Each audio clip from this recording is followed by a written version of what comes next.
Black white અને yellow fungus વિશે AIIMS ડાયરેક્ટરે સ્પષ્ટતા કરી છે। અલગ રંગોથી પણ નવી ઓળખાણ આપવી ખોટી વાત છે। ડોક્ટર રણદીપ ગુલેરિયાએ વાત કહી છે, સ્પર્શ કરવાથી પણ ફેલાતો નથી આ બ્લેક ફંગસ। સાફ સફાઈનું ધ્યાન રાખો, ઉકાળેલું પાણી પીવાની પણ વાત રણદીપ ગુલેરિયાએ કહી છે।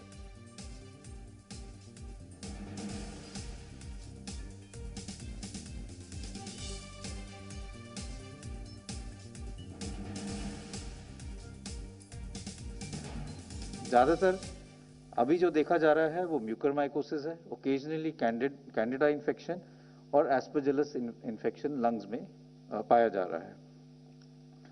जैसे मैंने पहले भी कहा था, म्यूकर जो है एक फंगस इन्फेक्शन है जो मेनली सॉइल में देखा जाता है, एनवायरनमेंट में है, और it is not a communicable disease, यानी कि एक व्यक्ति से दूसरे व्यक्ति को वैसे नहीं फैलता है जैसे कोविड फैलता है।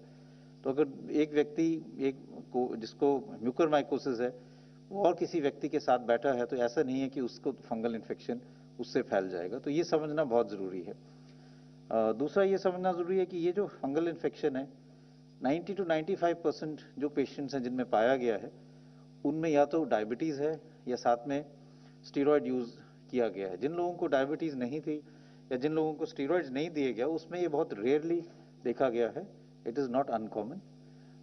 कई दफ़ा लोग ये कहते हैं कि ऑक्सीजन के साथ ये है, लेकिन इसका लिंक है, लेकिन कई पेशेंट्स ऐसे भी हैं जो घर पे इलाज कर रहे थे जिनको ऑक्सीजन की ज़रूरत नहीं पड़ी, घर पे उन्होंने स्टीरॉयड्स ले लिए और शुगर उनकी कंट्रोल नहीं हुई, उनमें भी म्यूकरमाइकोसिस देखा गया है जो हॉस्पिटल में एडमिट भी नहीं हुए। तो admission and oxygen is not one factor which is definitely linked with this. कुछ हद तक ये धारणा है कि कई टर्म्स यूज़ किए जाते हैं, black fungus, yellow fungus, white fungus. ये समझना ज़रूरी है कि कई टर्म्स जो हैं वो मिसलीडिंग है और जिससे कन्फ्यूजन ज़्यादा हो जाता है। फंगल इन्फेक्शन अगर हम देखें तो इवन जो हम ब्लैक फंगस की बात करते हैं म्यूकरमाइकोसिस की, एक्चुअली वो ब्लैक फंगस एक अलग फैमिली है। ब्लैक फंगस का नाम इस म्यूकर के साथ इसलिए जो जुड़ गया क्योंकि जो इसका कल्चर होता है वो वाइट कलर का फंगल कॉलोनीज आती हैं, वाइट कलर की फंगल कॉलोनीज के साथ ऊपर ब्लैक डॉट्स आ जाती हैं और वो कल्चर में अगर वो थोड़े थोड़े ब्लैक डॉट्स दिखते हैं, इसलिए एक जनरल टर्म में ये ब्लैक फंगस का नाम इसको दे दिया गया।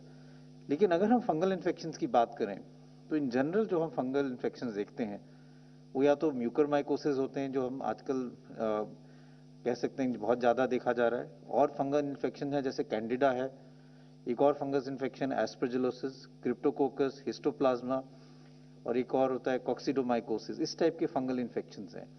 जिन लोगों की इम्यूनिटी कम होती है उनमें जो हम ज़्यादातर देखते हैं वो म्यूकरमाइकोसिस है, कैंडिडा है या एस्परजिलस इन्फेक्शन है।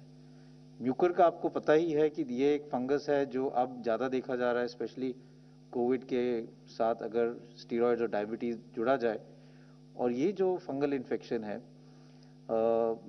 ये मेनली जो है साइनसेस में, जिसको हम राइनो ऑर्बिटल म्यूकरमाइकोसिस कहते हैं, राइनो ऑर्बिटल सेरेब्रल म्यूकरमाइकोसिस, जो साइनसेस में, नाक में, साइनसेस में, ऑर्बिट जो आंख के अराउंड बोन है उसमें और ब्रेन के अंदर जा सकता है। ओकेजनली ये लंग्स में पाया जाता है जिसको हम पल्मोनरी म्यूकरमाइकोसिस कहते हैं, और कभी कभी ये आंतनी में भी देखा जाता है, गैस्ट्रोइंटेस्टाइनल ट्रैक्ट में भी देखा जाता है। तो कोरोनाની ત્રીજી લહેરમાં બાળકો પર કોઈ અસર નહીં થાય। પહેલી અને બીજી લહેરમાં બાળકો પર બહુ મોટી અસર થઈ નથી। અમને લાગતું નથી કે ત્રીજી લહેરમાં બાળકો પર સંક્રમણથી વધારે અસર થાય।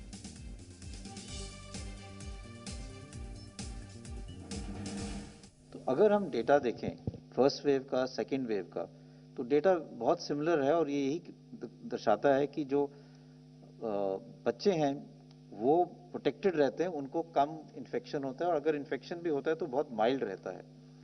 और ये वायरस तो वही है, वायरस तो चेंज नहीं हुआ है, तो इसलिए ऐसा कोई लक्षण, ऐसा कोई इंडिकेशन नहीं है कि जो थर्ड वेव है उसमें बच्चों में ज़्यादा होगा।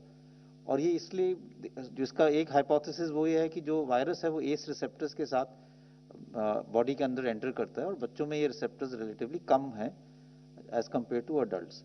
ये एक हाइपोथेसिस है कि बच्चों में क्यों कम देखा जाता है।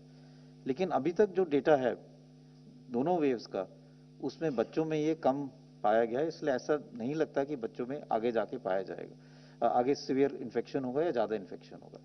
जिन लोगों ने इस थ्योरी को आगे बढ़ाया है वो उनका ये कहना है, क्योंकि बच्चों में अभी तक हुआ नहीं है इन्फेक्शन, वो प्रोटेक्टेड हैं, इसलिए अगले वेव में शायद उनको ज़्यादा इन्फेक्शन हो सकता है प्रोपोर्शनली। लेकिन इसमें कोई अभी तक एविडेंस नहीं है कि बच्चों में सीवियर इन्फेक्शन होगा या उनको ज़्यादा केसेस उसके आगे वाले वेव में पाए जाएंगे।